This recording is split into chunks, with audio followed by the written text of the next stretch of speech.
Hello friends, welcome to ElectroPixels.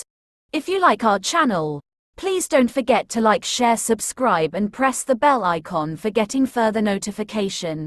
Hello friends, once again welcome to ElectroPixels.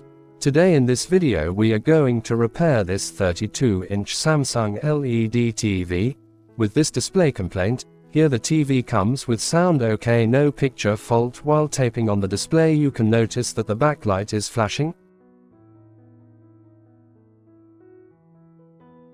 See, this TV comes with a Samsung single COF display having SM4186 Dc to DC IC.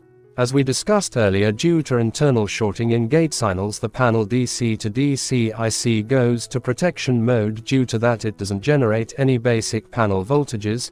Here the permanent solution is panel replacement.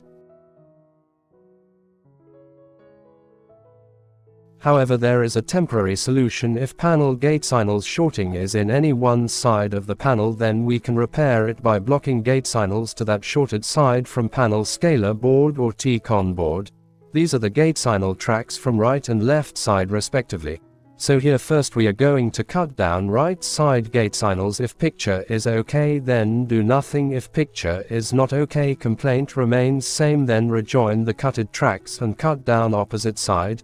See here, first we cut down right side Gatesignals. Finally here you can see now the picture comes and the TV started working. But always remember that this is just only temporary solution. Permanent solution is always panel replacement, and we can't predict how long the display will work using this method. It completely depends on user luck basis. So that's it. Hope you like this video. If you like our channel, please like, share, subscribe and press the bell icon for getting further notification. Thank you for watching.